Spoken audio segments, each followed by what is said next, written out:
Para a gente entender, até porque dizem, e eu acredito nisso, o que a gente fala, o que sai da boca da gente é uma coisa. O corpo da gente demonstra é muito diferente. Dá pra gente perceber todos esses sinais. Ricardo Ventura tá com a gente hoje para analisar essas fotos e esses vídeos, né, Ricardo? Tudo bom?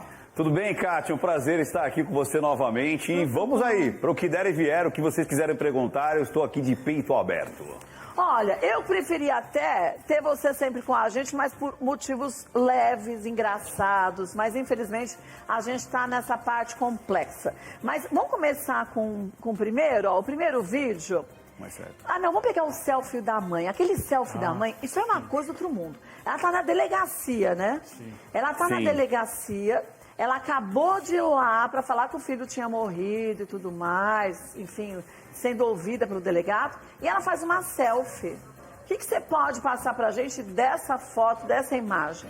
Então, Kátia, olha que interessante, não só dessa imagem, mas uma coisa que me chamou muita atenção, eu fiz a análise, inclusive, inteira ali da entrevista que eles deram, né, logo depois do ocorrido, e me chamou muita atenção um padrão dela, que é sempre se colocar à frente da foto, inclusive Primeiro quando está plano. com os filhos, entendeu?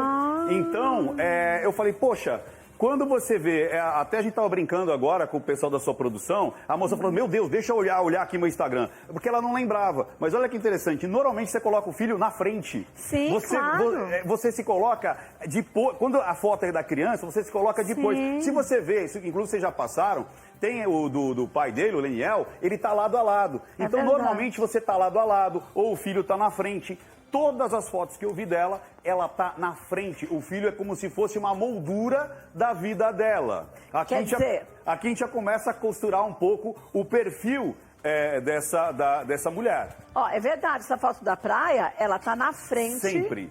Do filho, é verdade, do Henry. Então você acha que a partir desse detalhe, por enquanto simples, mais marcante, a gente pode ver que para ela era o primeiro plano de tudo e o filho estava sempre lá atrás, como literalmente a gente vê nas fotos? Exatamente. Isso começou a me incomodar. Aí depois a narrativa dela também começou a me incomodar, porque ela não estava querendo descobrir o que aconteceu com o filho, mas sim mostrar que ela era uma boa mãe, que ela estava presente. Olha, eu que levava ali para a piscina, para o judô, para a aulinha, era eu que ia buscar. Então ela não parece que ela estava desconecta daquela situação que o filho morreu.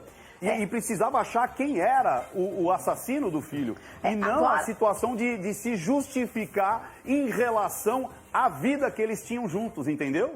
É verdade. Agora, quer ver? Para fazer o contraponto, vamos mostrar aquela imagem. Olha lá.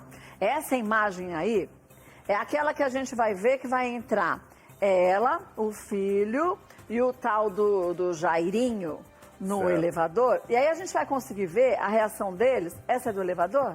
Acho que eles vão pro elevador daqui a pouco. A reação e relação que parecia que você tinha ali. Porque eu lembro bem que o Henry estava no colo da mãe, olha lá, estava abraçado.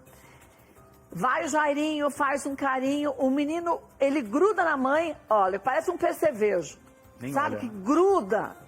É como assim, tipo, me proteja. É isso mesmo que a gente pode pensar vendo essa cena? Então, Kátia, olha que legal. A gente tem que tomar muito cuidado, primeiro, que quando acontece um fato desse, a gente pode generalizar.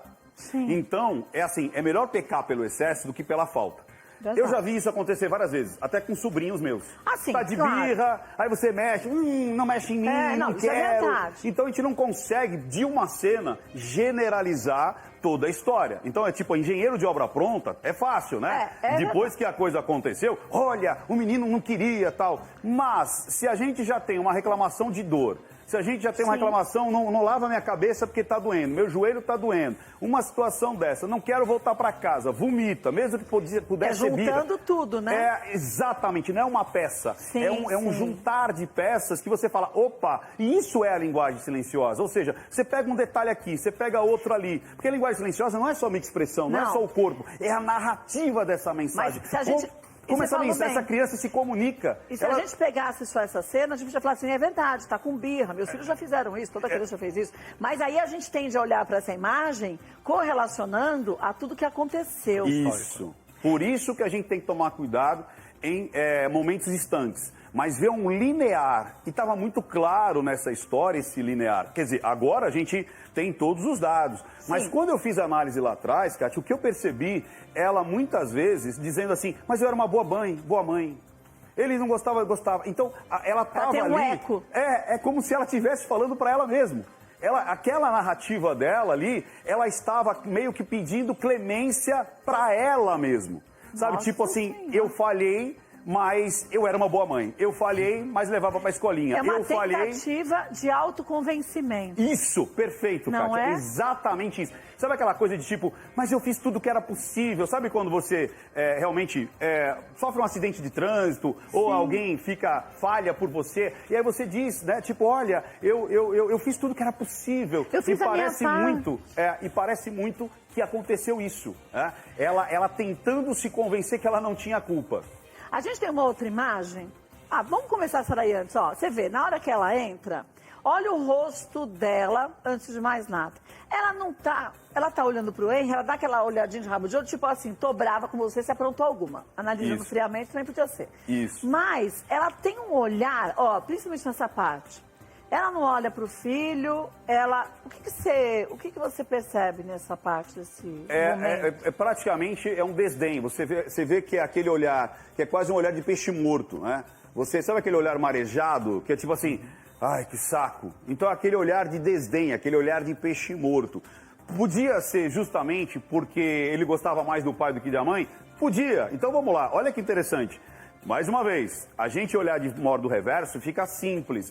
Olhar da maneira que foi os fatos, poderia ser simplesmente nossa, que moleque com birra, mais uma vez ele quer ficar com o pai, não quer ficar comigo e tudo mais, mas as pecinhas que tem que se juntar. É esse ponto a ponto que a gente vai construindo a personalidade dos dois. E para mim, aí foi uma junção explosiva, né? Foi essa unir, para mim, né? O que a gente pode depois abrir mais outras conjecturas, mas desde a primeira análise eu consegui ver traços tanto no Jairinho quanto nela. Eu não sei se eu posso revelar já agora. Você já conta pra gente. Vamos só foto por foto, frase por frase, pra gente entender. Uma coisa que eu prestei atenção agora com a tela cheia desse momento. Certo. É que o Jairinho entra no elevador com o rostinho virado pra mãe. Certo. De repente ele vira com o rostinho do outro lado. Quando o Jairinho toca nele, ele logo vira o rosto pro lado da mãe.